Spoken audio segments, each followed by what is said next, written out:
आदरणीय दर्शकबिन नमस्कार। कार्यक्रममा यहाँलाई हार्दिक स्वागत गर्दछु। म दीपक पाण्डे। दर्शकबिन अहिले सप्ताहव्यापी योग दिवस चलिरहेको छ।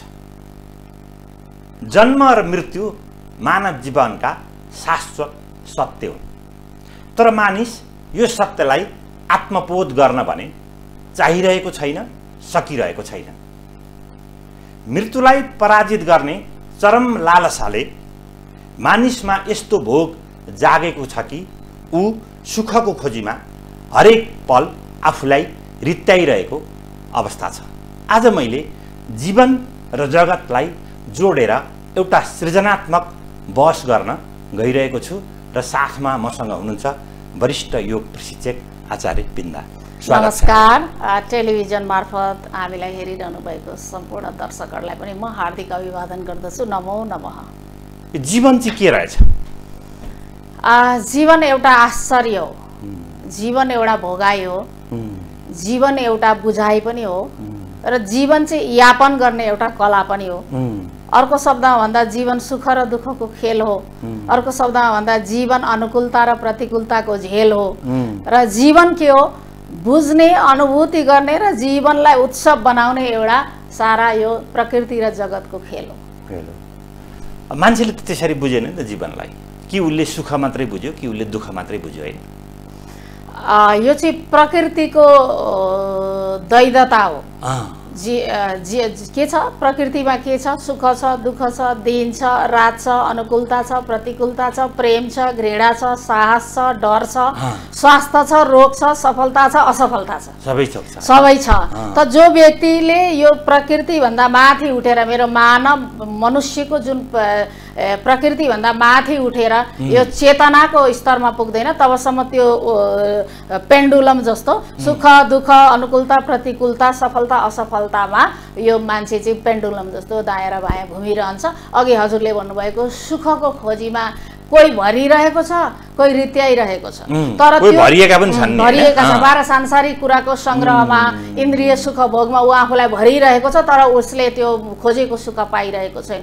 त्यसमा पनि ऊ सन्तुष्ट छैन। र त्यो व्यक्ति चाहिँ सिधा सिधा स्पिरिचुअलिटी यानि कि योग ध्यानमा फाला हान्यो भने, यदि त्यो तुरुन्त त्यतातर्फ फर्कियो भने, यसको सामान्य व्यावहारिक भाषामा भन्दा स्वयंतर्फ त्यो व्यक्ति फर्कियो भने ती सारा उसले खोजेको कुरो के हो त भन्दाखेरि स्वास्थ्य खोजेको, शान्ति खोजेको, प्रेम खोजेको, आनन्द खोजेको, त्यो सबै कुरा चाहिँ खुसी खोजेको, त्यो सबै कुराको स्रोत चाहिँ ऊ स्वयंभित्र छ।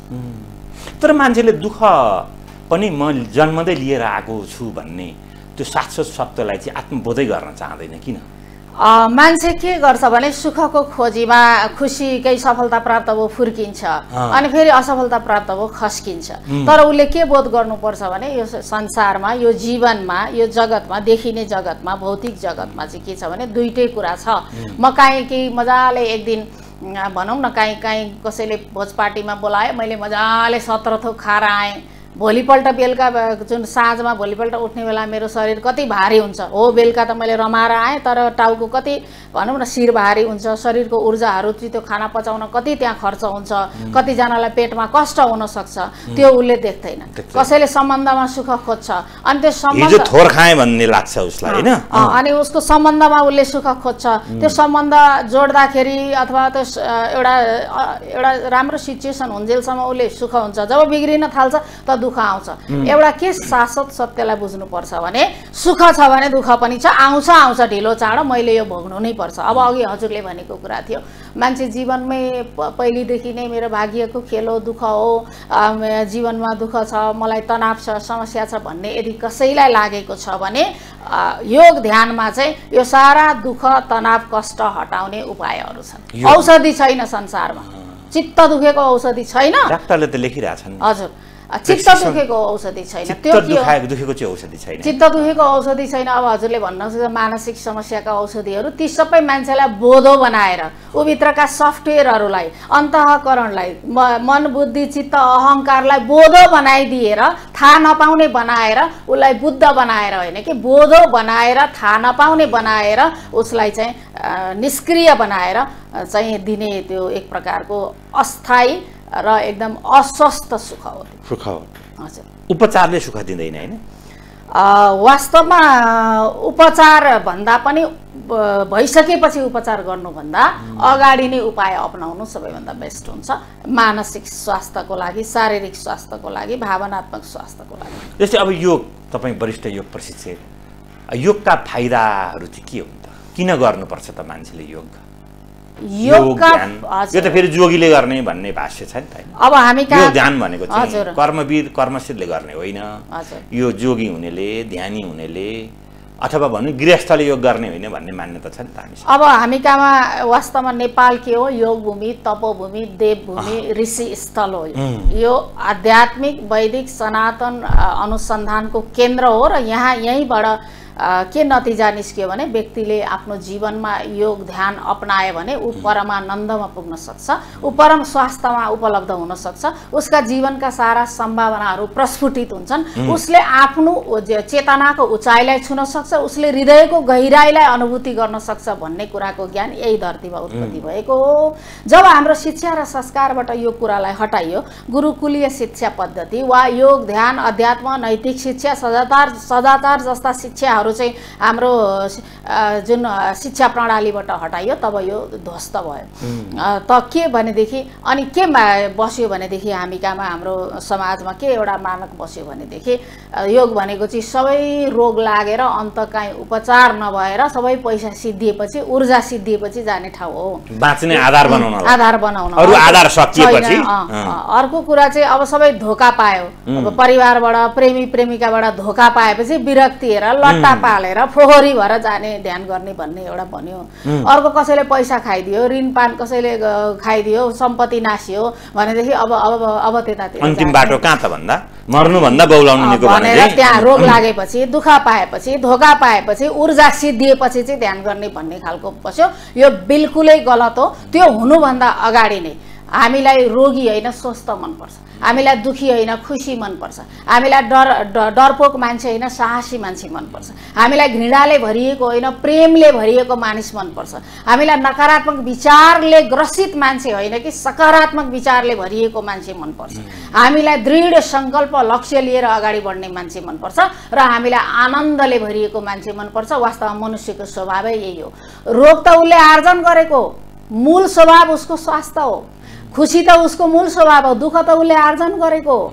त्यस पछाडि ऊ त साहसी हो मनुष्य त, किनभने ऊभित्र विवेक बुद्धि विवेक चेतना छ, ऊभित्र जीवन ऊर्जा छ, जिउँदो जाग्दो चेतनाले भरिएको ऊर्जा छ।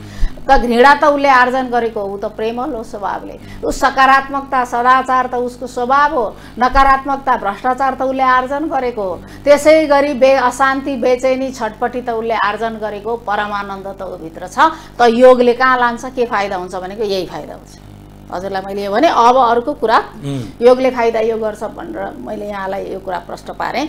त योग हरेक व्यक्तिले गर्न मिल्छ, जहाँ जतिसुकै जति बेला पनि गर्न मिल्छ, किनभने यसका हजारौं विधिहरू छन्। बोल्दा बोल्दै हजुरसँग बोल्दा बोल्दै यहाँ योग भइरहेको छ, शरीर मन चेतना भावना एकाकार भएको छ नि त। योग भनेको यही अवस्था हो, यही स्टेट अफ माइन्ड हो। भनेपछि मनलाई जित्नु, हजुर योग भनेकै मनलाई जित्ने प्रक्रिया। अब त्यसलाई जित्नु पनि भन्न सकिन्छ, सन्तुलित राख्ने पनि भन्न सकिन्छ। योगश्चित्त वृत्ति निरोध प्राणायाम परम तप भनेर हामीलाई ऋषिहरूले हामीलाई सूत्र दिनुभयो। त योग खास गरी मन जीवनको ड्राइभर हो, मन हाम्रो जीवनको ड्राइभर हो, हाम्रो एकदम बलियो सफ्टवेयर हो, हाम्रो सूक्ष्म शरीरको एउटा अवयव हो।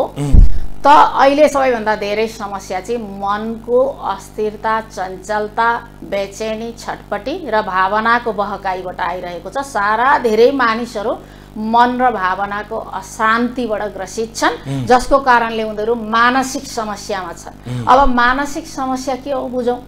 म बिर्सिन्छु, मानसिक समस्या। मलाई कुल दुर्व्यसनतिर जाउँ हुन्छ, मानसिक समस्या। म ईर्ष्याले ग्रसित छु, तुलना गर्छु, गुनासो गर्छु, नेगेटिभ कुरा गर्छु, मेरो मनमा अति विचार चल्छ, अनियन्त्रित विचार चल्छ, मेरो मुड स्विङ भएको भए हुन्छ, म भावनामा बहकिन्छु, मेरो निन्द्रामा समस्या छ। त यो सबै कुरा के हो, मानसिक समस्या। मन जस्तो हुनुपर्ने त्यस्तो नहुनु मानसिक समस्या हो। बुझ्नु पर्यो कि थोर बहुत जो कोहीलाई पनि हुन सक्छ। त्यस कारणले यदि म मेरो जीवनमा एकदमै परम स्वास्थ्य एकदम स्वस्थ भएर बाँच्न चाहन्छु, खुसी भएर बाँच्न चाहन्छु, साहसी भएर बाँच्न चाहन्छु, प्रेमल भएर बाँच्न चाहन्छु, सकारात्मक विचारले भरिन चाहन्छु, दृढ सङ्कल्पले भरिन चाहन्छु र परमानन्द प्राप्त गर्न चाहन्छु भनेदेखि हामीले योग ध्यान चाहिँ सर्वोत्कृष्ट विधि हो, सर्वोत्कृष्ट उपाय हो। यो सनातन हाम्रो परम्पराले पनि हामीलाई सुझाव गरेको विधि दिएको विषय हो र आधुनिक विज्ञान, चिकित्सा विज्ञान, भौतिक विज्ञानले पनि रेकमेन्ड गरेको सबैभन्दा बेस्ट विधि भनेको योग ध्यानका विधि र सूत्रहरू। तर योगको यति महत्त्व हुँदाहुँदै पूर्वीय दर्शनमा यति महत्त्व हुँदा अहिले त पश्चिमाहरूले पनि यसलाई आत्मसात गर्न थाले, तर यो बिचमा चाहिँ हरायो नि।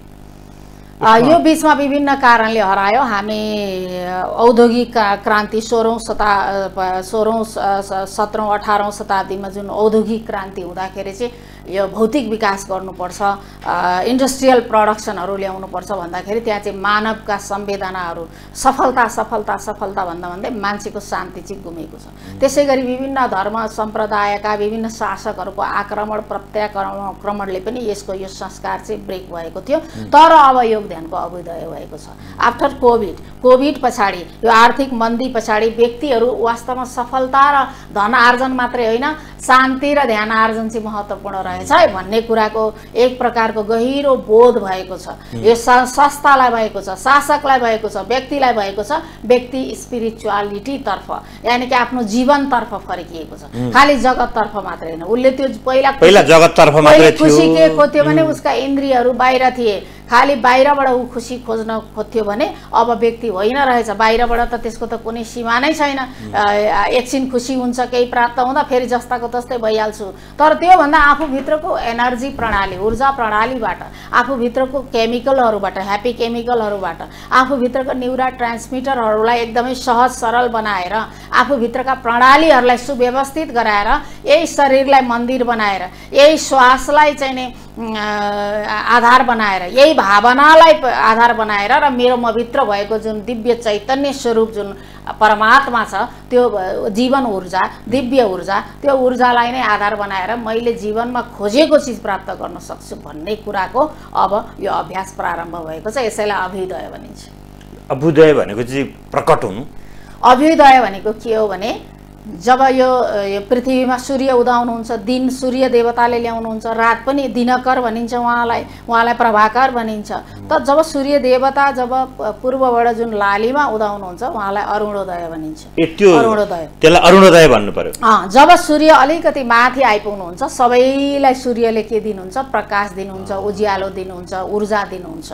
र त्यही हाम्रो शरीरमा पनि 7वटा जीवन ऊर्जाका रूपमा, जीवन चक्रका रूपमा चाहिँ सातको जीवनमा ठुलो महत्त्व छ। हजुर, त्यसै कारणले त यहाँको यो टेलिभिजन पनि 7 स्टार चाहिँ फोके, यहाँको अत्यन्त सुन्दर नाम जसले राख्नुभयो उहाँलाई एकदमै धन्यवाद छ। यो पक्कै पनि उहाँले यसको गहिरो अर्थ बुझेरै राख्नु भएको हुनसक्छ।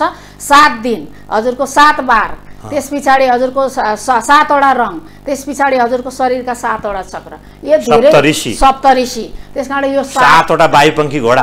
हजुर, यो सूर्यका पनि 7वटा हजुरको पछाडि सूर्यदेवको मूर्ति हेर्नुभयो भने हजुरले 7वटा घोडा हाँकेर चाहिँ अगाडि बढेको देखिन्छ। जब त्यो सूर्य चाहिँ माथि आइपुग्नुहुन्छ अब उहाँले सबैलाई त्यो किरण दिनुहुन्छ, न्याना पोषणले भरिएका सारा प्रकृतिलाई उहाँले पोषणले भरिनुहुन्छ, ऊर्जाले भरिदिनुहुन्छ। त्यसैलाई के भनिन्छ? अभ्युदय भनिन्छ। अभ्युदय भनेको सबैको एकसाथ उत्थान, कोही एकजनाको मात्रै होइन। के हुन्छ व्यापारमा चाहिँ मेरै पसल राम्रो चलोस्, मेरै प्रोडक्सन बितियोस्, तर अध्यात्ममा कहिल्यै हुँदैन। किनभने अध्यात्म खुला आकाश हो। राजनीतिमा के हुन्छ? सिट सीमित हुन्छ। प्रधानमन्त्री एकजना हुनुभयो भने अरू हुन पाउँदैन। तर अध्यात्ममा सबैजनाले आत्मबोध गर्ने व्यक्तिले अधिकार राख्छन्। सबैले आफूलाई प्रधानमन्त्री भए सोसर ठान्ने, सबैले आफ्नो मालिकलाई, आफ्नो चेतनालाई के अरे 8 अर्ब, यो विश्वका 8 अर्ब मान्छेले आफ्नो परम चेतनालाई बोध गर्न सक्छन्। तेरो लागि सिट छैन भनेर कसैले भन्न मिल्दैन। हजुरले साधना गरेर, अभ्यास गरेर, आफ्नो जीवनशैली अपनाएर, जीवनको भोगाइलाई गहिरो तत्त्वबोध गरेर हरेक व्यक्तिले आफ्नो जीवनको जुन मेरो स्रोतलाई भेट्न सक्छ। त्यसकारणले अध्यात्ममा चाहिँ सबैका लागि खुला छ, कसैको लागि छैन। त्यसकारणले अभ्युदय। र म यहाँ यो मार्फत पनि के भन्छु भने हजुरहरूको 7 फोके जुन स्टार टेलिभिजन छ यसको पनि अभ्युदय होस्, परम उत्थान होस्।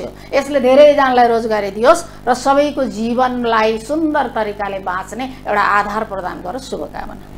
अब म अर्को जोडेँ, अब यो योग ध्यान भन्ने चाहिँ नि हैन ड्रेसअप पनि त्यस्तै जोगी जस्तो भएर हिँड्नुपर्ने भाष्यहरू त्यस्तो खडा गरियो नि त। यसमा बुझाइको कमी जरुरी छैन। पहेँलो वस्त्र धारण गर्नुपर्ने रङमा फरक छ। रङमा के छ भने रङमा मैले उज्याला रङहरू लाएँ भने म भित्रको उज्यालो अझै प्रकट हुन्छ बढ्छ र त्यसले चाहिँ बाहिरको दिव्य ऊर्जाहरू चाहिँ आफूमा अवशोषण गर्ने भएको अर्थ छ रङको अर्थ छ। त्यस कारणले उज्याला रङ लाइन्छ। ऋषिमुनिहरूले त्यो लुगा लाउनुको अर्थ गेरु रङको लाउनुहुन्छ, पहेँलो लाउनुहुन्छ। त यसको अर्थ के हो भनेदेखि हजुर हामीले के बुझ्नु पर्यो भने हरेक व्यक्ति असतोमा सद्गमय, असत्यबाट सत्यतर्फ जाओस्, ऋषिमुनिले दिएको सन्देश। अनि उहाँको जे सन्देश दिनुभयो जीवनमा त्यही कुरा आफूलाई अप्लाई गर्नुभयो नि त। जो व्यक्तिले बोल्छ मात्रै आफ्नो जीवनमा त्यसलाई पालना गर्दैन त्यो व्यक्तिको एनर्जी ट्रान्सफर हुँदैन। त्यो व्यक्तिले अरू कसैको जीवनमा पनि रूपान्तरण ल्याउन सक्दैन। म जे बोल्छु मैले त्यही गर्नुपर्छ। असतोमा सद्गमय, तमसोमा ज्योतिर्गमय, अँध्यारोबाट उज्यालोतर्फ जाऊ, मृत्योर्मा अमृतम गमय। पल पल रूपी अघि हजुरले सुरुवात गर्नुभएको थियो नि, खुसीको खोजीमा मरिरहेको छ, खाली भइरहेको छ। त व्यक्ति पल पल मरिरहेको छ, पल पल ऊ बेहोसीमा गइरहेको छ। त त्यो बेहोसीमा गएको डर रोगबाट ग्रसित व्यक्तिलाई अमृतम गमय, जीवनको चेतना रूपी अमृततर्फ लग्यो भने चेतना त कहिले पनि मर्दैन। यो त आइन्स्टाइनले पनि भन्नुभएको छ, श्रीमद् भगवत गीतामा पनि भनिएको छ।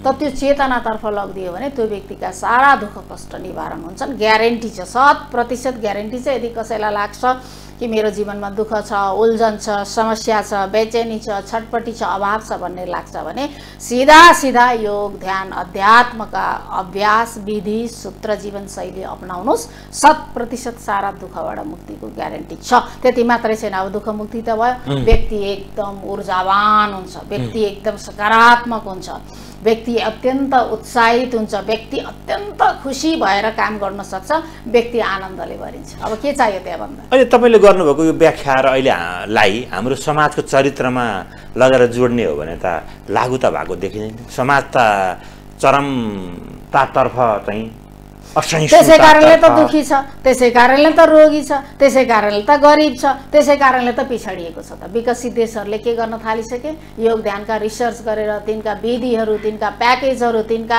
एप्लिकेसनहरू बनाएर चाहिँ योग ध्यान गर्न थालिसके। राम्रो कुरो उनीहरूले लिइसके। हामी केमा अल्झेका छौँ? नेताको पछि, अभिनेताको पछि, विभिन्न त्यो चाहिने नचाहिने विवाद झगडा। मान्छे केमा अल्झेको छ थाहा छ? 90% मान्छे नेगेटिभ छ। त्यो सबैभन्दा तल्लो स्तरको चेतना हो।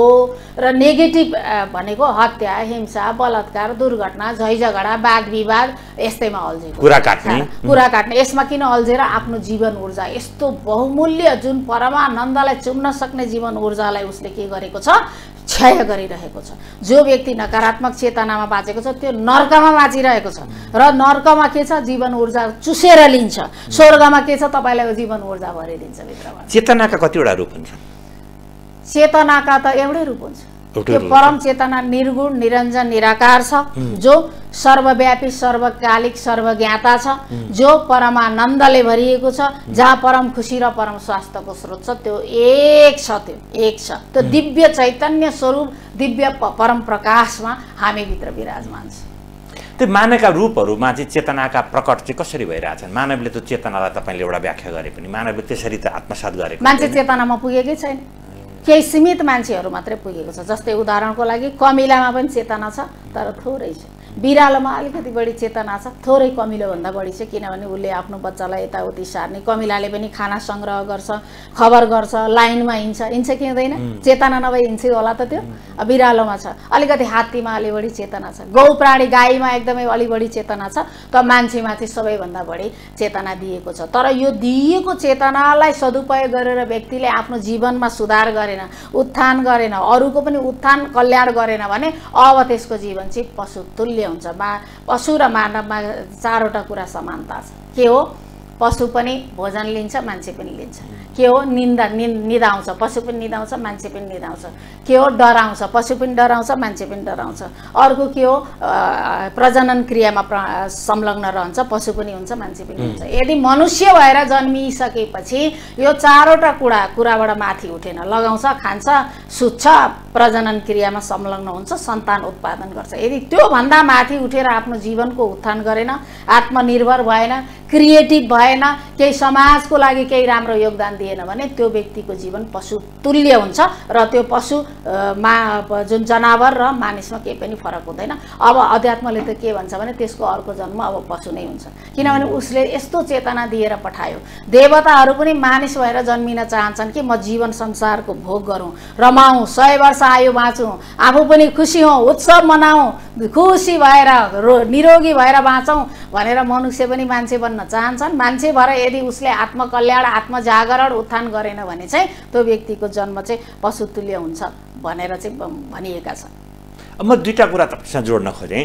तर मानिसले जुन चेतना दियो नि त्यो अनुसार आफूलाई त उसले चेतनशील रूपमा आफूलाई सर्जक त बनाएन र त दुरुपयोग गर्यो नि त। त्यस्तो बहुमूल्य चिज, अमूल्य चिज, बहुमूल्य पनि भन्न मिल्दैन, अमूल्य चिज, अलौकिक चिज, दिव्य चिज आफूभित्र उभित्र दिइएको छ, उसको सफ्टवेयरमा हालिएको छ, तर त्यसलाई उसले चिन्ने प्रयासै गरेन, बुझेन। उसले कसलाई चिन्यो?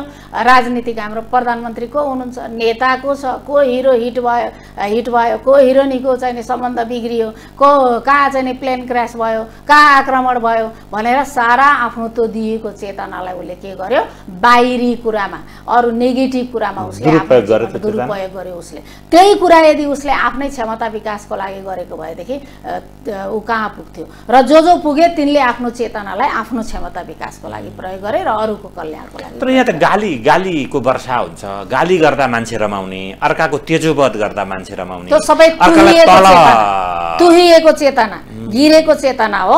र त्यो सबै भने नि ती सबै नेगेटिभ ब्याड इमोसन्सहरू हुन्। ती नेगेटिभ ब्याड इमोसन्सले प्राण ऊर्जा क्षय गरिदिन्छ, नष्ट गरिदिन्छ, खाइदिन्छ। त्यो व्यक्तिको तेज शक्ति हुँदैन, त्यो व्यक्तिमा जीवन ऊर्जा हुँदैन, काम गर्न सक्दैन, उसको मन शान्त हुँदैन। वास्तवमा पाप भनेको त्यही हो, पाप लाग्छ त्यस्तो। अलि राम्रा कुरा गर्नेको कसैले फलो गर्दैन, नराम्रा कुरा गर्ने हो भने अहिले सामाजिक सञ्जालको युगमा पनि के कारणले हो भने त्यस्तै मान्छे सबै चेतना खस्किएका, चेतना तुहिएका, नकारात्मक सोच विचार भएका मान्छेले जे छ त्यही आकर्षण गर्छ नि त। चुम्बकले रेडियो स्टेसन पनि त्यही हो नि त, त्यही तार त्यही तान्छ। कस्तो हुन्छ भने आकर्षणको नियम लागू हुन्छ। तपाईँ गाली गर्नुहुन्छ, तपाईँ फेसबुकमा सामाजिक सञ्जालमा एउटा केही चिज हेर्नुहोस्, त्यही चिज आउँछ कि आउँदैन? एल्गोरिदम भएर। त्यसै गरी व्यक्ति पनि यो यस्तो सुप्रिम कम्प्युटर हो, सुप्रिम इन्टेलिजेन्स छ यहाँभित्र। तपाईँले जे चिज हेर्नुहुन्छ, सुन्नुहुन्छ, स्वाद लिनुहुन्छ, स्पर्श गर्नुहुन्छ, जे चिज तपाईँले जुन बोल्नुहुन्छ त्यही चिज तपाईँमा आकर्षित हुन्छ, त्यही चिज तपाईँमा आउँछ। र यदि व्यक्तिले त्यस्तै नराम्रो कुरा हेर्दै भन्दै गयो भने उसको जीवनै नर्कतुल्य हुन्छ। जस्तै अहिले तपाईँलाई म उदाहरण दिउँ, यहाँ अहिले हाम्रो ग्वारकोमा एउटा ओभरपास, ओभरफ्लाइ बन्यो, तर समाज चाहिँ त्यो बाटो बन्दा खुसी हुन भन्दा त्यसलाई ओभरपास भन्ने कि ओभरफ्लाइ भन्ने कुरामा चाहिँ धेरै विभाजित भयो। भौतिक चिजमा अल्झेको छ, नाममा अल्झेको छ। वास्तवमा त्यो चाहिँ नामभन्दा माथिको साधना हो अध्यात्म। किन त्यस्तो भइरहेको छ भनेदेखि हाम्रो संस्कार पछिल्लो समय हाम्रो काम गर्ने संस्कृति छैन, विकास विरोधी समाज हो हाम्रो, उद्यमशील संस्कृतिको विरोधी हो समाज। त्यसकारणले त्यस्तो भएको कामको प्रशंसा गर्नुको सट्टा त्यहाँ कहाँ कमी कमजोरी छन् भनेर केलाउने जुन मान्छेको बुद्धि छ त्यो बुद्धि भनेको कुबुद्धि हो। बुद्धि होइन, त्यसलाई कुबुद्धि भन्छ।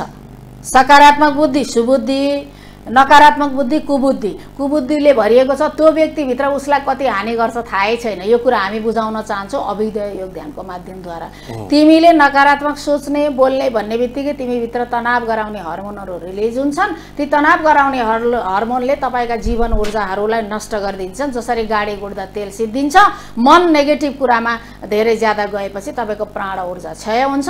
प्राण ऊर्जा क्षय भएपछि के हुन्छ? तपाईँका सारा इम्युनिटी सिस्टमहरू डाउन हुन पर्छ, ऊर्जा पुग्दैन पुग्दैन। शरीरका 11वटा प्रणालीहरू चाहिँ निष्क्रिय हुन थाल्छन्। शरीरका अङ्ग अङ्गमा त्यो जुन नकारात्मक मनोभावनाबाट भित्र उत्पन्न हुने रसायन केमिकलहरू चाहिँ के हुन्छन् भने अङ्ग अङ्गमा गएर बस्दछन् र तिनलाई बिस्तारै खराब गर्न थाल्दछन्। बाहिर व्यक्ति भन्छ कि मैले फलानालाई निन्दा गरेर गाली गरेर नकारात्मक कुरा गरेर आनन्द लिए भन्छ। पटक्कै आनन्द भन्ने चित्त कहाँबाट हुनु र त्यो व्यक्तिभित्र पुरै शरीरका उसका ऊर्जा प्रणालीहरू बिग्रिन थाल्छन्, अङ्गहरू चाहिँ मा हानि गर्न थाल्छ, उसका जुन भित्र शान्ति गुमाउँछ त्यो व्यक्तिले। त्यो 11 प्रणाली भन्नुभयो, हाम्रो शरीरमा 11 प्रणाली हुन्छ। हजुर, यो त अब चिकित्सा विज्ञानले भनेकै छ त। शरीरका चाहिँ मांसपेशी प्रणाली, अस्थिपञ्जर प्रणाली, रक्त सञ्चार प्रणाली, श्वास प्रश्वास प्रणाली, नसाको प्रणाली, मूत्र प्रणाली, प्रजनन प्रणाली, पाचन प्रणाली, धेरैवटा छ त यो ज्ञात विषय नै हो नि। ज्ञात विषय।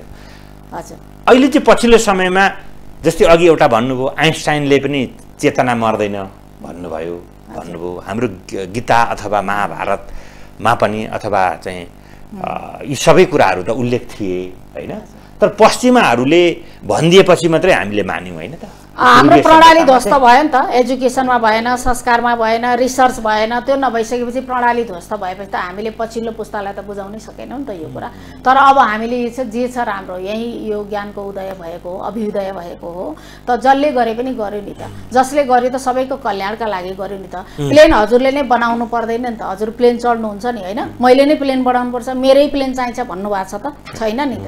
त्यसै गरी जसले बनाए पनि जुन चिजले लाभ दिन्छ, मेरो सम्भावनाको प्रस्फुटन हुन्छ, मेरो जीवनमा स्थायी सुख दिन्छ, चिरस्थायी सुख दिन्छ, मेरो जीवनलाई उज्जवल बनाउँछ, मेरो चाहिँ नि मेरो पर्फर्मेन्सलाई, कार्यकुशलतालाई बढाउँछ, म त्यो कुरा अप्लाई गर्छु। अब अहिले मुलुक चाहिँ कतिपयले बर्बाद भयो पनि भन्छन्, त्यस्तो हो? ती सबै निराशावादी मानिसहरू जसको भित्रको पुरै मानवता छ तर मानवता मरिसकेको छ। मानव छ तर ऊ भित्रको भावना मरिसकेको व्यक्तिले भन्ने शब्द हो। बर्बाद गर्यो भने उसैले गर्यो, किनभने उसले देख्यो। जो आशावादी छ, जसले राम्रो कल्याणको काम गरिरहेछ, उसले कहिले बर्बाद भयो भन्दैन, एकदम राम्रो भइरहेको छ भन्छ। किनभने उसले राम्रो गरिरहेछ नि त। जसले बर्बाद गर्यो त मुलुक बनाउने, देश बनाउने काम त 3 अर्ब मान्छे 3 करोड मान्छेको हो नि त। के अरे 5 लाख मान्छे मात्रै खटेर देश बन्दैन नि त। 5 लाखले काम गर्ने 18 घण्टा हजुर हामी जस्तो यो टेलिभिजनको स्टाफ जस्तो। अनि बाँकी रहेकाले चाहिँ गाली गरेर, गुनासो गरेर, बर्बाद भयो भनेर बस्यो भने कहाँ देशको विकास हुन्छ त? साँच्चै भन्ने हो भने काम गर्न सक्ने 18 वर्ष उमेरदेखि मलाई लाग्छ 80 वर्षसम्म नि मान्छेले काम गर्न सक्छ।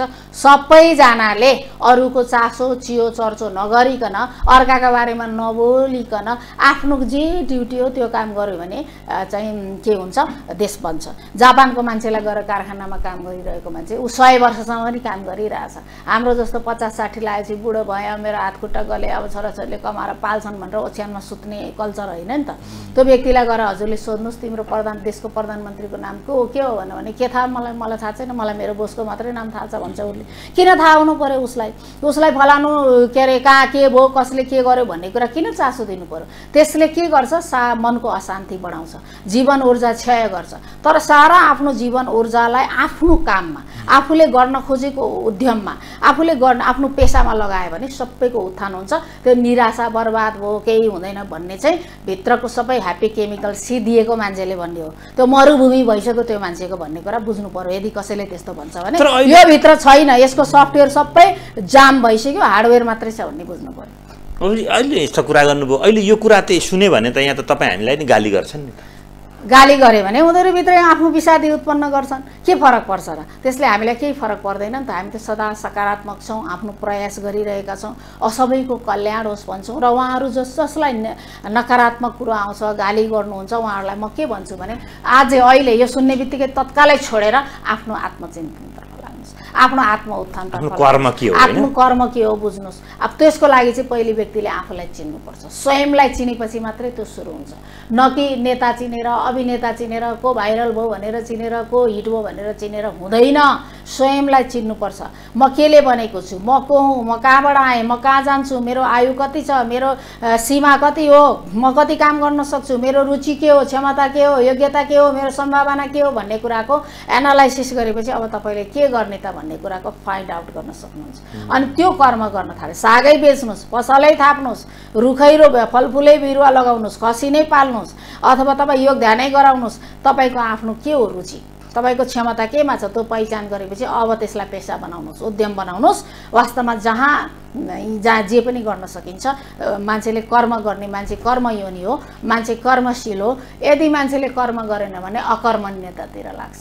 मानिलिउँ हजुर हामी यहाँ आएर कार्यालयमा अफिसमा काम गरेनौँ भने पसलमा बसेर अर्काको कुरा काट्न थाल्छौँ, त्यो पनि काम गरिरहेछ, तर के काम गरिरहेछ, अकर्म गरिरहेछ, अकर्मण्यता गरिरहेछ उसले। परिणाम छैन नि त हैन, कुरा काटेर त परिणाम त आउँदैन। अनि यदि तपाईँले कर्म बारी खन्न थाल्नु भन्यो भने तास खेलेर बस्नुहुन्छ, काम त गरिरहेछ, तर के काम गरिरहेछ, जसले आफ्नो मनोबल आत्मबल उच्च बनाउने काम गरेन, जसले आत्मजागरण बारी खन्यो, तरकारी उत्पादन भयो, अन्न उत्पादन हुन्छ, खाना पाइन्छ, तास खेलो, त्यो त कामै हो, दिन त बित्यो, केही उपलब्धि छैन, हारेर आफ्नो बहुमूल्य समयलाई खेर फाल्यो, आफ्नो मन भावनालाई उत्थान गर्ने काम गरेन, मन भुल्याउने काम गर्यो। जस्तै के हुन्छ, मन भुल्याउने, अघि भन्यो नि चञ्चल मन, अस्थिर मनलाई शान्त बनाउने कुनै औषधि छैन, उपाय छ।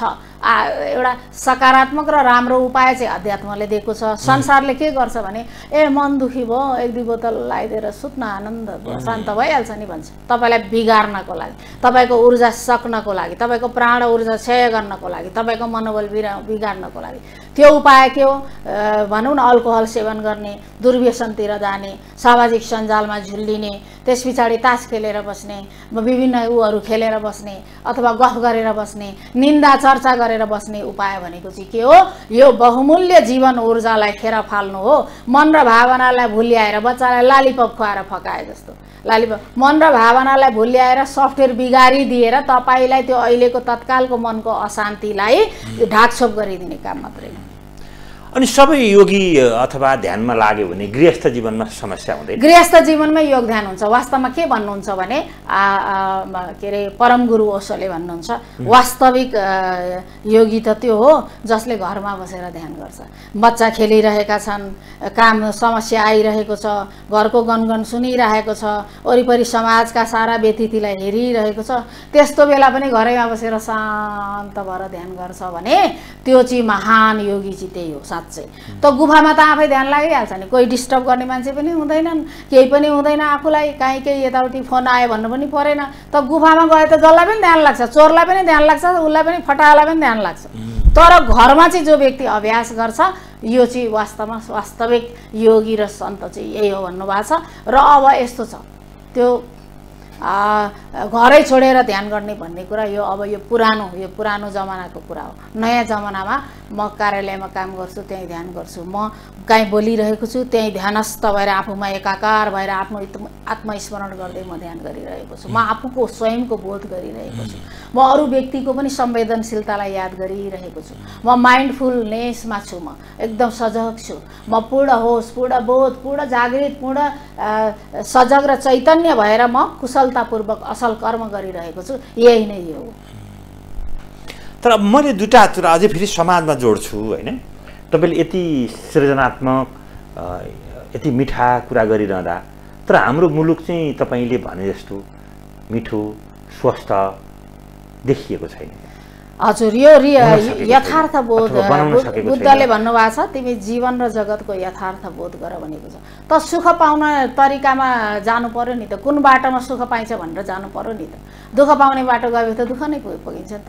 बेरोजगारी हुने बाटो गयो भने बाटो बनेन भनेको छ, यहाँ पश्चिमाको जस्तो रोड बनेन भनेर कराउँछ। हामीले बनाउने हो नि त, हामीले बनाउन हामीलाई त्यो बुद्धिमत्ता ऊर्जा चेतना चाहियो नि त। त्यो बुद्धिमत्ता ऊर्जा चेतना नभएर गाली र गुनासो गर्ने चेतना भएपछि कहाँ बन्छ त।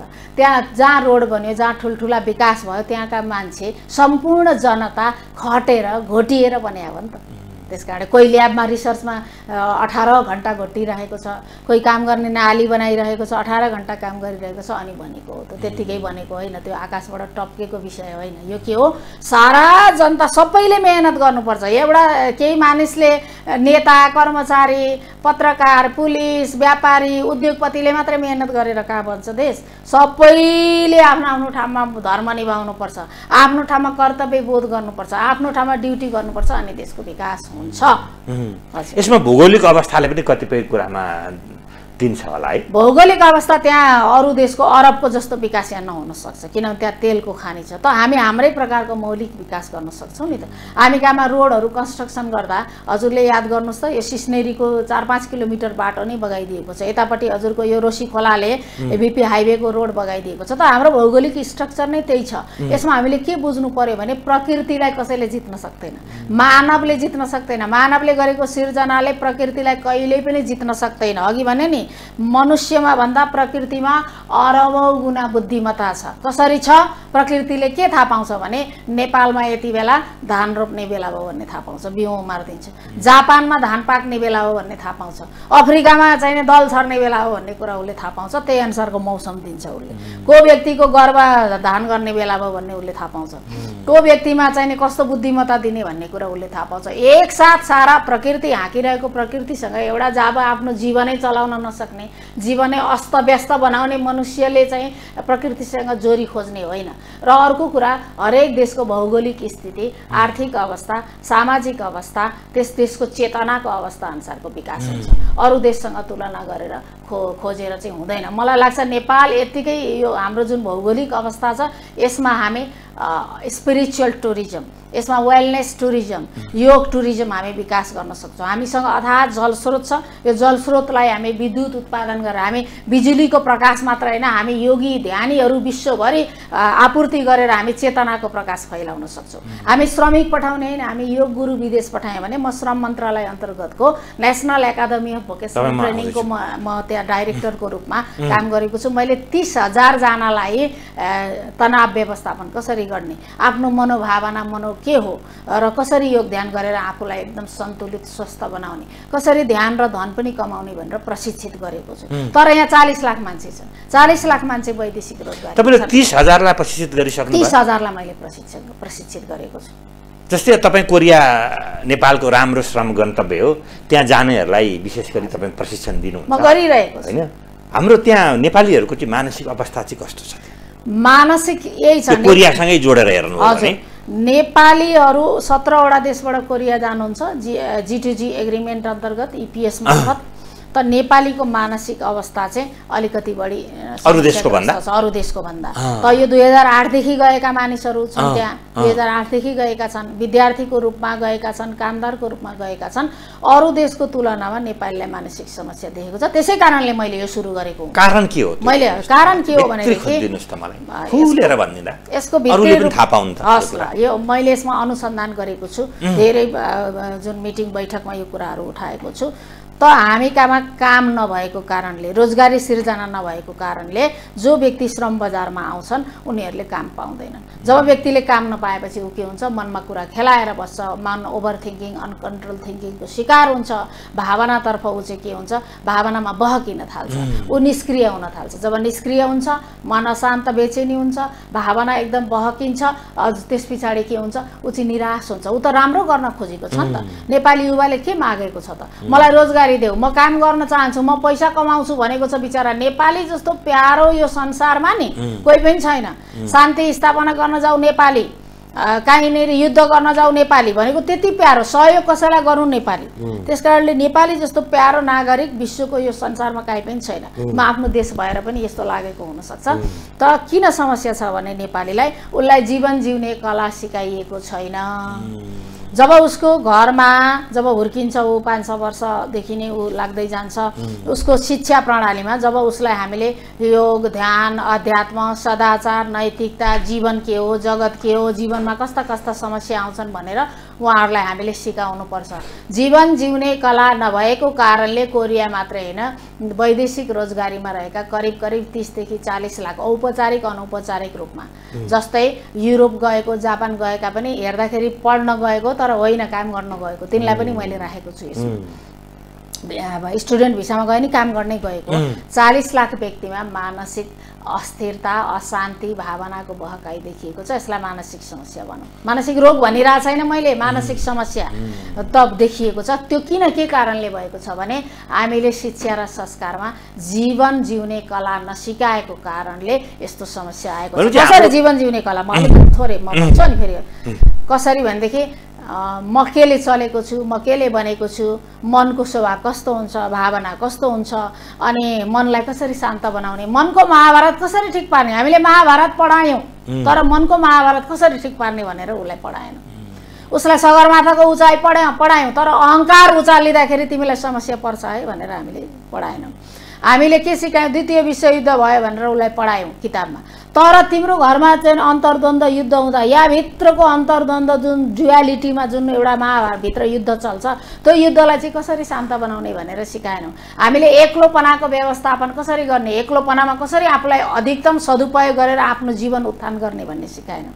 हामीले कसरी सक्रिय रहने, हरेक दिन योग ध्यान प्राणायाम गरेर जीवन ऊर्जालाई उच्च बनाउने, मनोबल आत्मबललाई उच्च कसरी बनाउने भन्ने कुरा सिकाएनौँ। यही जीवन जिउने कला नसिकाएको कारणले अहिले हाम्रा युवा पुस्ताहरू अहिले विदेशमा गएका मात्रै होइन, हरेक बोर्डिङ स्कुलमा बच्चाहरू सुसाइडल थट्स आउने, ओभर थिङ्किङ, अनकन्ट्रोल थिङ्किङ आउने। हामी विद्यालयमा विद्यार्थीको लागि स्टुडेन्ट मेडिटेसन गराउँछौँ उनीहरू। त्यति बेला विद्यार्थीहरू आएर हामीलाई सुटुक्क भन्छन् मलाई त मर्न मन लाग्छ, मेरो मनमा त यति धेरै कुरा खेल्छ कि भनी साध्य छैन, मलाई केही गर्न जाँगर चल्दैन, जीवनमा कुनै उत्साह नै छैन भनेर भन्नुहुन्छ। यो सबै शिक्षा र संस्कार नभएको कारणले हामीले 7 दिनको शिक्षकहरूलाई शिक्षक रूपान्तरण कार्यशाला गर्छौँ, जीवन व्यवस्थापन कार्यशाला गर्छौँ, जो विदेश जान्छन् अथवा देशैभित्र छन्, कार्यालय सङ्घ संस्था कर्पोरेट सेक्टर मन्त्रालय विभाग कर्मचारी सबैका लागि हामी 3 दिनको जीवन व्यवस्थापन कार्यशाला गर्छौँ। यसमा पहिलो तनाव विसर्जन गराउँछौँ, दोस्रो खुसी भएर कर्म गर्ने कला सिकाउँछौँ, तेस्रो वर्क लाइफ ब्यालेन्स काम र जीवनको सन्तुलन गर्न सिकाउँछौँ। यति एउटा हामीले मात्रै प्रयास ल्याउँदैन, सबै एकसाथ जुट्यौँ भने हामी नेपालीको अल्छी आलस्यता रोग व्याधि दुःख नेगेटिभिटी निन्दा गाली सबै बन्द गराउन सक्छौँ। यसको अर्थ त हाम्रो शिक्षा नीति त हामीलाई त बर्बादीको दिशातिर लगिराखेको रहेछ नि त हैन। जुन बाहिरीबाट थोपरिएको शिक्षा, फलानु वैज्ञानिकले यो सिद्धान्त प्रतिपादन गर्नु, अब गर्नुभयो त गर्नु, उहाँले गर्नुभयो उहाँका लागि भयो होला, तर मेरो जीवनमा यहाँ जुन अशान्ति चलेको छ, छटपटी छ, बेचैनी छ, त्यसलाई पहिले शान्त बनाउनु पर्यो नि। बाहिरबाट दिएको शिक्षा तब मात्र अट्छ जब मेरो भित्र खाली हुन्छ, भित्र मेरो स्पेस आफ्नै भित्र भरिएर पाकेको छ, पिलो पुरै पाकेर टन्केको छ कहीँ नभएर, कति बेला भित्रबाटको त्यो विकार पिलोको त्यो पिप निस्किन तयार छ, तपाईँ बाहिरबाट अमृत हाले पनि जान्छ र भित्र। त्यही भएको भनेपछि हामीलाई त अब नयाँ शिक्षा ल्याएर कतिपयले भन्छन् यो मुलुकलाई बर्बाद बनाइयो, पश्चिमाहरूले लादेको नयाँ शिक्षा भन्छन्, यो कुरा अब नयाँ शिक्षा हाम्रो यो खारेज गर्नु पर्यो। अब त्यो के गर्नुपर्ने त्यो हामी त्यस्तातिर जाँदैनौँ, किनभने हामी अँध्यारो हटाउनलाई अँध्यारोलाई हम्केर बस्दैनौँ, खिडिक्क बत्ती बालेर उज्यालो ल्याउँछौँ, त्यतातिर जानुपर्छ। जे भयो सिद्धियो, कसैलाई दोष दिन शिक्षा लिने हो, गुनासो गर्ने नै होइन। गुनासोको लागि ऊर्जा कहाँ छ र? राम्रो काम गर्ने ऊर्जा पुगिरहेको छैन, छैन पटक्कै छैन। त्यो गुनासो गर्ने त अर्को एउटा काम भनिहाल्नुहुन्छ, तपाईँले एउटा टेलिभिजन कार्यक्रम चलाइहाल्नुहुन्छ, कहाँ त्यहाँ अल्झी राख्ने फुर्सदै छैन। अर्को कुरा अब हामी के गर्छौँ भने अब हामीले हाम्रो शिक्षा प्रणालीमा तल त्यो एकदमै सानो प्रारम्भिक बाल शिक्षादेखि नै योग ध्यान अध्यात्म सदाचार नैतिकता लगायतको शिक्षा प्रणाली दिनुपर्छ र त्यति मात्रै भएर भएन, पढाएर मात्रै हुँदैन, अभ्यास गराउँदै जानुपर्छ। सिधा भन्दा योग ध्यान प्राणायामको अभ्यास, प्रार्थनाको अभ्यास, सत्सङ्गको अभ्यास, सदाचारको अभ्यास गराउनु। धान कसरी फल्छ भनेर पढाउने होइन, असारमा लगेर बच्चा लगेर खेतमै रोपाउनुपर्छ मात्रै हुन्छ। जस्तै उदाहरणको लागि त्यो जुन पढाइन्छ, जुन बाहिर क्लासरुम मेथडमा जुन गरिन्छ त्यो भनेको त्यसको धेरै भित्र गहिराइमा जाँदैन, बुद्धिको तहसम्म मात्रै जान्छ, चेतनासम्म पुग्दैन। जब तपाईँले त्यसलाई अभ्यास गराउनुहुन्छ उसले त्यसलाई बोध गर्छ, अनुभूति गर्छ। त्यही धान रोप्न जाँदा हिलोमा खुट्टा टेक्दा कस्तो हुन्छ, धान रोप्दा मैले कस्तो फिल गर्छु भन्ने अनुभूति गर्छ, त्यो चाहिँ चेतनामा गएर रेकर्ड हुन्छ। वास्तवमा त्यो शिक्षा चाहिन्छ हामीलाई। धान रोप्न खेतमा छिरायो भने मात्रै भातको खास स्वाद उसलाई थाहा हुन्छ, उसलाई त्यो चामल कसरी आउँदो रहेछ भन्ने थाहा हुन्छ। भात पनि फाल्दैन उसले, नभए अहिलेको बच्चाहरूले खानेकुरा फाल्छन्, किनभने कहाँबाट आएछ कसरी आएछ नि थाहा छैन नि त। अर्को कुरा, हजुरको यहाँ फोहोरको डुङ्गुर छ, मानिलिउँ यो फोहोरको डुङ्गुर भयो, मैले सैद्धान्तिक कक्षा र प्रयोगात्मक कक्षाको कसरी प्रभावकारी हुन्छ भन्ने कुरा भन्छु। यो फोहोरको डुङ्गुर छ, यो फोहोर यति प्रकारको हुन्छ, यो फोहोरले यो हानि गर्छ, यो फोहोरले चाहिँ नि यो चाहिँ यस्तो हो भनेर यसका बारेमा भनेर पढ्नुभयो, मानिलिउँ चाहिँ पिएचडी नै गर्नु यस विषयमा, यो फोहोर त्यहाँबाट जाँदैन। तर तपाईँले एउटा झाडु पोछा कुचो ल्याएर सट्टै फोहोर चाहिँ उठाएर फाल्नुभयो, फोहोर हटिहाल्छ। त यही तरिका हामी त्यतातिर जानुपर्छ। यो भने कि यस्तो उस्तोतिर जाने नै होइन, जे भयो भयो अहिलेसम्म। हामीलाई त घोकाउन चाहिँ घोकाइयो फोहोरको बारेमा, तर फोहोरको गन्ध कस्तो हुन्छ भन्ने उसले नाकले अहिलेसम्म चालै पाएको छ। अर्को हामीले फोहोर फाल्नु हुँदैन भनेर पढायौँ, तर त्यो उठेको भुइँमा छरिएको फोहोरलाई उठाएर डस्टबिनमा हाल्नुपर्छ भनेर चाहिँ प्र्याक्टिकल अभ्यास गराउनुपर्छ। हजुर, अब तपाईँको एकदम यो चाहिँ चेतना जन्ने तपाईँको मस्तिष्कले भन्दा यो मुलुक चाहिँ तपाईँ कस्तो देख्नुहुन्छ? अत्यन्त सुन्दर। जब म पहिला योग ध्यानको अभ्यास गर्नुभन्दा पहिले म पनि एकदमै उदास र निराशावादी थिएँ। जब म योग ध्यान अध्यात्मतर्फ चाहिँ आफू आकर्षित भएर यसको दैनिक अभ्यास र प्रशिक्षण गर्न थालेँ, तब म यो संसारलाई सुन्दर देख्न थालेँ, जीवनलाई सुन्दर देख्न थालेँ, जीवनलाई अमूल्य देख्न थालेँ। सारा हामी सम्भावना छ, हामी गर्न सक्छौँ, यही जन्ममा, यही जुनीमा, यही जीवनमा, यही आँखाले यो त्यो रूपान्तरण हेर्न सक्छ। तर हामी सबैजनाले आफ्नो जीवनशैलीलाई अघि भने नि योग ध्यानमय सक्रियता, एकदम सक्रिय, कर्मप्रति एकदमै लगनशील, योग कर्म सुकौशलम, कुशलतापूर्वक हाम्रो कर्म गऱ्यौँ भनेदेखि र हामीले अरूलाई पनि मद्दत गऱ्यौँ, उत्थान गऱ्यौँ भने, सबैको अभ्युदय गऱ्यौँ भनेदेखि सबैको उत्थान, मेरो मात्रै होइन, मेरो संस्थाको मात्रै होइन, मै मात्रै होइन, त्यति साँघुरो र सङ्कुचित सोच भएको व्यक्ति त आध्यात्मिक हुनै सक्दैन। सबैको कल्याण हाम्रो हाम्रो हाम्रो दर्शनले के दिएको छ? हाम्रो दर्शनले जहाँ यही भूमिमा अभ्युदय भएको दर्शनले के भनेको छ? सहना भवतु सहनौ भुनक्तु सह वीर्यं कर्वावहै। हामी सबैको एकसाथ उत्थान होस्, आउनुहोस् हामी साधना गरौँ, आउनुहोस् हामी अभ्यास गरौँ, आउनुहोस् हामी सहकार्य गरौँ भनेको छ। वसुधैव कुटुम्बकम सर्वे भवन्तु सुखिनः सर्वकल्याणमस्तु। यो सबै लोका समस्ता सुखिनः भवतु, हाम्रो दर्शन यो हो। यो दर्शनलाई तर अहिले भन्नुहोस्, सत्ता राजनीतिमा जाउँ, प्रधानमन्त्रीमै हुनुपर्छ, मन्त्रीमै हुनुपर्छ, सांसदमै हुनुपर्छ, मेयरमै हुनुपर्छ, उपमेयरमै हुनुपर्छ, वडाध्यक्षमै हुनुपर्छ। कर्मचारी वृत्तमा गयो भने 2 वर्ष तपाईँहरूको जोड दिन्छु, निजामती कर्मचारीको यो नयाँ विधेयक आउँदैछ। उच्च पदस्थ कर्मचारीहरू होइन, हामीले त छोड्नै हुँदैन, यता छोडेका दिन उता पाउनुपर्छ भनिरहनु भएको छ। सबैतिर हेर्नु मैले खान पाउनुपर्छ, मैले मात्रै लिन पाउनुपर्छ, अरू सबै चाहिँ मर्नुपर्छ भन्ने खालको चिन्तन छ नि त हामी कहाँ त। हजुर, मै खाउँ मै लाउँ सुख सयलवा मोज गरौँ मै भनी धारा घस्ने सठदेखि छक्क परी चिता खितका छोडी हाँस्यो मरी मरी। त अध्यात्मले के भन्छ भने यो सबै भौतिक कायम हो। के हो? कर्मचारी तन्त्र, राजनीति, यो उद्योग व्यवसाय सबै भौतिक कायम हो। भौतिक कायमको सीमा हुन्छ, भौतिक कायममा लिमिट सिट हुन्छ। त्यसै कारणले त अध्यात्ममा आउनु, जसलाई यो चित्त बुझ्दैन, जसलाई योभन्दा माथि उठ्नु छ, अध्यात्ममा आउनु होला। अध्यात्म खुला आकाश हो, सबैका लागि सम्भावना छ, सबैका लागि सिट छ। मलाई पुगो पुगो भन्न थाल्छ उसले, अध्यात्ममा चाहिँ आइदियो भने मजाले मलाई पुगो, तपाईँको पालो। जस्तै हामी कृष्ण प्रसाद भट्टराईलाई हेर्न सक्छौँ, जो एकदम सन्त नेता हुनुहुन्थ्यो, तथापि धेरै महात्मा गान्धीलाई हेर्न सक्छौँ, जो त्यो गणेश भानै पनि हजुर हुनसक्छ। हाम्रा त्यस्ता धेरै आदर्शतम व्यक्तित्वहरू हुनुहुन्छ, सबैलाई नमन गर्दछौँ, जसको प्रेरणाले यो देश अहिलेसम्म बाँचिरहेको छ।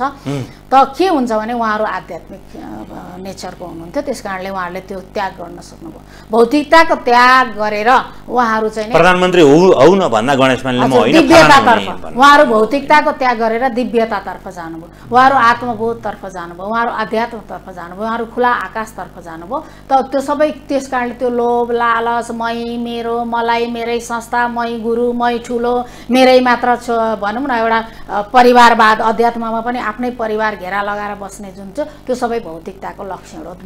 त्यो भौतिक आयामबाट माथि उठेको छैन, त्यो आध्यात्मिक आयाममा पूर्ण स्थापित भइसकेको छैन भन्ने लक्षण हो। यदि त्यस्तामा चित्त बुझ्दैन भने सिधा सिधा हजुरहरू अध्यात्ममा आउनु, गर्नुहोस्। अध्यात्ममा सबैका लागि स्थान छ, सबैका लागि सम्भावना छ, सबैले आत्मबोध गर्न जात सक्छ। धर्म उच्चो निचो ठुलो सानो भन्ने केही हुँदैन, केही नै हुँदैन, केही नै हुँदैन। टेबल जस्तै सम्मै हो। हजुर, सम्म गहिरो विराट विराट आयाम हो अध्यात्म। सबैका लागि ठाउँ छ। हजुरले 5 घण्टा ध्यान गर्न कसैले बाधा छ? पैसा लाग्छ? कसैले बाधा गर्छ? गऱ्यो भने तपाईँ नन्छ स्थिर भएर 5 घण्टा मैले ध्यान गरेँ भने मेरो कर्म मेरो गृहस्थ बर्बाद हुँदैन?